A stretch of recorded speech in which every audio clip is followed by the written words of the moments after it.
Film की शुरुआत होती है दो भाई बहन से, बेन और मॉली, जो रात के टाइम वीडियो गेम खेल रही होती है और मॉली बेन को सोने के लिए कहती है। लेकिन बेन अपने रूम में जाने से डर रहा था क्योंकि उसे लगता है कि उसके रूम में एक डरावना मॉन्स्टर छुपा हुआ है। अब मॉली आकर बेन के रूम की अच्छे से तलाशी लेती है और कहती है, मैंने हर जगह देख लिया है, यहाँ पर कोई भी मॉन्स्टर नहीं है। पर तभी रूम का दरवाजा खुद ही बंद हो जाता है और बेन जो बाहर खड़ा था उसे अंदर से किसी मॉन्स्टर की डरावनी आवाज सुनाई देती है। सच में एक मॉन्स्टर रूम से निकलकर बेन के पीछे पड़ जाता है। तभी पता चलता है कि ये सिर्फ एक मूवी थी जो कई बच्चे हॉरर मूवी थिएटर में देख रहे होते हैं। वही मार्शल और गिलबर्ट भी होते हैं। गिलबर्ट को ये मूवी बहुत ही स्कैरी लगी थी, इसीलिए वो अपनी सीट से उतरकर बाहर चला जाता है और उसके पीछे पीछे मार्शल भी आता है। बाहर आते ही गिलबर्ट की सांसें तेज होने लगती है और वो अपना इनहेलर यूज करता है। तभी मार्शल उसे पूछता है कि तुम इतने डरते क्यों हो। वो उसे ये भी याद दिलाता है कि अगले संडे हैलोवीन है और अगर वो इसी तरह डरता रहा तो हैलोवीन कैसे सेलिब्रेट करेगा। मार्शल और गिलबर्ट बज नाम की लड़की से मिलने जाते हैं जिसका पुराने चीजों का एक शॉप होता है और वो वेयरवुल्फ के कॉस्ट्यूम में इन्हें डराने आती है। खैर अब उससे बात करने के बाद ये लोग निकल जाते हैं। अब बजी से मिलने के बाद दोनों भी अपने घर जा रहे होते हैं तो मार्शल उसे समझाता है कि उसे डर पर कंट्रोल करना होगा। आगे उसे ये भी कहता है कि तुम्हें अपने डर का सामना करना है और कहता है कि जाओ और कबूट के घर की डोरबेल बजा कर आओ। अब यहाँ आसपास के बच्चे कबूट से दूर रहते हैं क्योंकि उन लोगों को लगता है कि कबूट एक सीरियल किलर है। अब गिलबर्ट हिम्मत करके डोरबेल बजाने ही वाला होता है कि तभी पीछे से एक कबूट आकर उसे डरा देता है और गिलबर्ट सीधा मार्शल के पास भाग जाता है और फिर दोनों भी अपने अपने घर चले जाते हैं। मार्शल अपने घर पर होता है जहाँ पे उसकी मॉम अपने बॉयफ्रेंड टेड के साथ डिनर कर रही होती है। अब टेड के आने से मार्शल परेशान हो जाता है, इसीलिए वो बीच डिनर ही छोड़कर गुस्से में अपने रूम में चला जाता है। अब थोड़ी देर के बाद उसकी मॉम आकर उससे बात करने की कोशिश करती है और अभी वो खुद भी मूव ऑन करना चाहती है। इतना कहकर वो वहाँ से चली जाती है। तभी मार्शल के वॉकी टॉकी से एक हल्की सी आवाज आती है, मार्शल जल्दी अपने दूसरे विंडो से बाहर देखो। ये गिलबर्ट की आवाज होती है जो हमेशा की तरह थोड़ी घबराई हुई होती है। मार्शल जैसे ही खिड़की से बाहर देखता है तो उसकी नजर कबूट के घर पर जाती है। दो आदमी एक बड़ा सा बक्सा अंदर लेकर जा रहे थे। अब बॉक्स देखते ही गिलबर्ट काफी डर जाता है और उसे लगता है ये पक्का किसी की लाश होगी। लेकिन मार्शल थोड़ा सोचता है और कैजुअली उसे कहता है या फिर कोई मूर्ति या वैल्यूएबल आइटम हो सकता है, राइट। पर कबूट की हरकतें वैसे भी काफी अजीब होती है। अब अगले दिन मार्शल और गिलबर्ट एलिसन से मिलते हैं। वो दोनों उसे इसके बारे में बताते हैं। एलिसन उन्हें बताती है कि वो एक इन्वेस्टिगेटिव रिपोर्टर बनना चाहती है। कुछ भी एक्साइटिंग नहीं होता, लेकिन उस दिन स्कूल ट्रिप में कुछ अजीब होता है। सभी बच्चों को एक मम्मी दिखाई देता है। अब उसमें एलिसन भी एक अजीब सी चीज नोटिस करती है कि मम्मी एक प्लेटफॉर्म पर रखी गई थी, पर उसके बगल में एक और प्लेटफॉर्म खाली पड़ा था। मतलब कि वहाँ एक नहीं बल्कि दो मम्मीज थी। तो टीचर बताती है कि दूसरी मम्मी को रिसेंटली चुरा लिया था। अब कहानी ये थी कि दोनों मम्मीज एक दूसरे से प्यार करते थे और उनकी फैमिलीज उन्हें जिंदा अलग नहीं कर पाए, तो उन्हें मम्मीफाई करके हमेशा के लिए टूम में बंद कर दिया था। अब म्यूजियम की ट्रिप के बाद मार्शल तुरंत कहता है शायद कबूत ने ही वही मम्मी चुराया होगा। लेकिन तभी एलिसन सीरियस मोड में आ जाती है। वो मार्शल से सवाल करती है वो बॉक्स जो कबूत के घर पे आया वो कितना लंबा था, उस बॉक्स को उठाने के लिए कितने लोगों की जरूरत पड़ी। जैसे जैसे मार्शल जवाब देता है एलिसन का डाउट पक्का हो जाता है कि उसी में मम्मी है। अब वह लोग एक प्लान बनाते हैं। अब रात होती है। कबूत जैसे ही अपने घर से निकलता है तीनों बच्चे फ्लैशलाइट लेकर उसके बेसमेंट में एंटर कर जाते हैं। पर गिलबर्ट वो काफी डरा हुआ था, इसलिए एक रोशनदान के पास चिपक कर खड़ा होता है। लेकिन तभी उसकी नजर एक बड़े से बॉक्स पर पड़ती है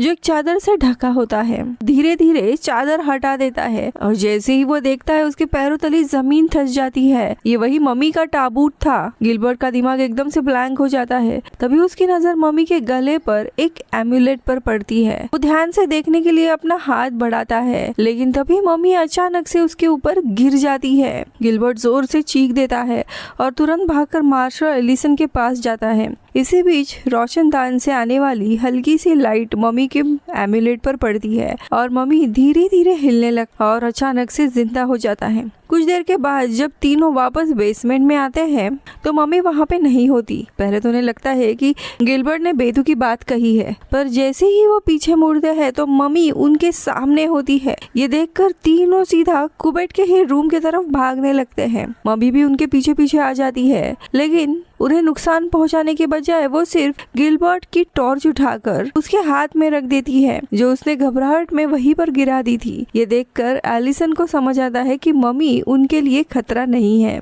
तभी इन्हें कुबेट की कार का आवाज आता है। अब तीनों भी घर से बाहर निकल जाते हैं। दूसरी तरफ जब कबूट बेसमेंट में जाता है तब उसे सिर्फ खाली ताबूत मिलता है। ये देखकर अब वो परेशान हो जाता है। खैर अब यहाँ पर ये तीनों डिसाइड करते हैं कि मम्मी को टेम्पररीली मार्शल के घर पे छुपा कर रखेंगे जब तक कोई सोल्यूशन ना मिले, क्योंकि वो मम्मी इन्हीं के पीछे पीछे आ रहा था। अब मार्शल मम्मी को अपने घर पर लेकर जाता है और उसे पिज्जा और हॉट सॉस खाने के लिए देता है। पहले तो मम्मी हेजिटेट करती है, पर जैसे ही वो हॉट सॉस टेस्ट करती है उसे काफी पसंद आता है। ये देखकर मार्शल को अपने दूसरे एक दोस्त हैरोल्ड की याद आती है, जो हमेशा ये सॉस पसंद करता है। इसीलिए वो मम्मी का नाम भी हैरोल्ड ही रखता है। अब अगले दिन मार्शल की मॉम का ऑफिस का काम होता है, तो वो घर से बाहर चली जाती है। मार्शल भी स्कूल के लिए निकल जाता है और हैरोल्ड को यानी उस मम्मी को घर पर चुपचाप बैठने के लिए कहता है, लेकिन हैरोल्ड घर में रुकने की बजाय बाहर चला जाता है। वहीं उसकी नजर एक बस पर पड़ती है जिसमें इजिप्शियन प्रिंसेस की तस्वीर बनी थी। इसे देखकर उसके मन में 4000 साल पहले की यादें ताजा हो जाती है अपनी गर्लफ्रेंड वाली। वो तस्वीर को छूने लगता है, लेकिन तभी उसकी मम्मी वाली बस तभी उसकी एक पट्टी उस बस में अटक जाती है। जैसे ही बस चलने लगती है हैरोल्ड भी उसके पीछे पीछे घसीटने लगता है। दूसरी तरफ स्कूल के बाद मार्शल और गिलबर्ट जब घर पहुंचते हैं तब उन्हें हैरोल्ड यानी मम्मी कहीं पर भी नहीं दिखता। दोनों भी उसे ढूंढने निकलते हैं। अब यहाँ दूसरी जगह हैरोल्ड को देखते हैं, जो यहाँ वहाँ घूमते घूमते सीधा म्यूजियम के बाहर ही पहुँच जाता है। म्यूजियम का दरवाजे पर इजिप्शियन प्रिंसेस की तस्वीर देखकर वो बिना सोचे समझे अंदर चला जाता है। यहाँ दूसरी जगह मार्शल, गिलबर्ट और एलिसन का यही शक होता है कि हैरोल्ड भी म्यूजियम में ही गया होगा, इसीलिए वो भी तुरंत म्यूजियम पहुँचते हैं। वहाँ जाते ही वो हैरोल्ड को ढूंढ लेते हैं और चुपके से उसे म्यूजियम से बाहर लेकर आते हैं। अब वो उसे म्यूजियम में तो नहीं रख सकते थे क्योंकि वो जिंदा था। अब तीनों उसे लेकर बजी की शॉप में पहुंचते हैं। अब यहाँ पे बजी उस मम्मी ने पहना हुआ जो एम्यूलेट होता है वो देखने लगती है, जिसके कारण वो जिंदा हुआ था। उस पे कुछ इंस्क्रिप्शन लिखे होते हैं। वो उनकी फोटो खींचती है और कहता है, मैं जल्दी से जल्दी इसे ट्रांसलेट करके तुम्हें बताऊंगा कि ये क्या चीज है। दूसरी तरफ कबूट एक लेडी से मिलता है जिसने मम्मी चुराने में उसकी मदद करी थी, पर मम्मी तो गायब हो चुकी थी। उसने पहले ही पैसे ले लिए थे, इसलिए अब वो सिर्फ कुछ दिन का मोहलत देकर वहाँ से जाने को कहती है।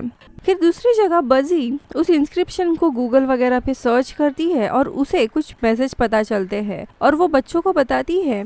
एमुलेट पर लिखा हुआ है कि चांद की रोशनी मम्मी को जिंदा कर सकती है, लेकिन एक बार जिंदा होने के बाद उसको सिर्फ 3 दिन के अंदर वापस अपने टूम में जाना होगा, वरना वो धूल बन जाएगा। अब हैरोल्ड को जिंदा हुए 2 दिन हो चुके थे, मतलब सिर्फ 1 दिन बचा था।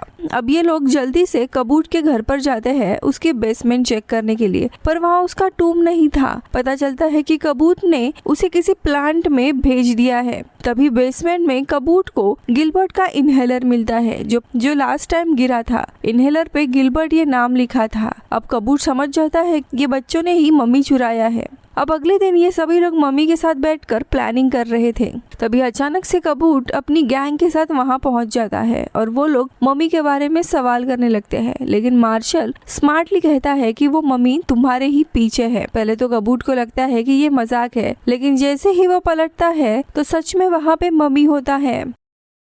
अब यहाँ पे मम्मी कबूट के कुछ लोगों को उठाकर सीधा पटक देता है और ये सभी लोग फिर मम्मी को लेकर वहाँ से भाग जाते हैं। रास्ते में ये लोग टेड से मिलते हैं, जो बताता है कि रूट 12 पर एक आइसक्रीम फैक्ट्री है जिसमें उन्हें टूम मिलेगा। अब वो लोग वहाँ जाने के लिए बजी की मदद लेने का सोचते हैं, पर बजी एक कार्निवल में बिजी होता है। अब ये सभी भी कार्निवल में पहुँच जाते हैं। अब कबूट को भी पता चलता है कि ये सारे बच्चे कार्निवल में ही गए होंगे, इसीलिए वो भी वहीं जाने निकलता है। कार्निवल में बच्चे फाइनली बजी को पकड़ लेते हैं और वहाँ से निकलने वाले होते हैं, लेकिन कबूट के आदमी उनका रास्ता रोक लेते हैं। उनमें से एक मम्मी के गले में से एमुलेट खींच लेता है और जैसे ही एमुलेट हटता है मम्मी वापस से मुर्दा बन जाता है जैसे पहले था। अब कबूट उस मम्मी को लेकर वहाँ से जाने लगता है। अब मार्शल, गिलबर्ट और बजी उनका पीछा करते हैं। अब यहाँ फैक्ट्री में आने के बाद कबूट मम्मी को उसके बायर को दिखाता है। अब उसका बायर मम्मी को देखकर मान जाता है और इसके लिए वो पैसे देता है।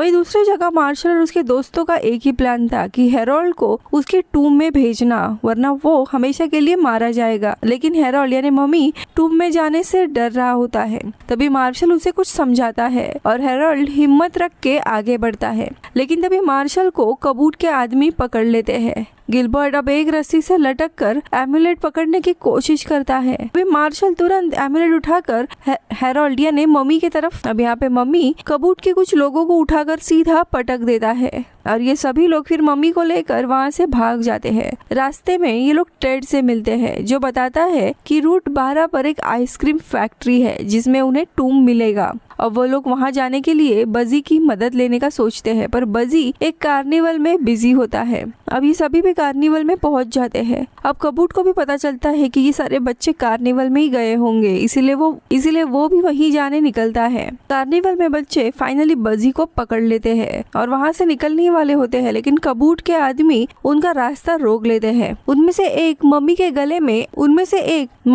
में से एमुलेट खींच लेता है और जैसे ही एमुलेट हटता है मम्मी वापस से मुर्दा बन जाता है जैसे पहले था। अब कबूट उस मम्मी को लेकर वहाँ से जाने लगता है। अब मार्शल, गिलबर्ट और बजी उनका पीछा करते हैं। अब यहाँ फैक्ट्री में आने के बाद कबूट मम्मी को उसके बायर को दिखाता है। अब उसका बायर मम्मी को देखकर मान जाता है और इसके लिए वो पैसे देता है।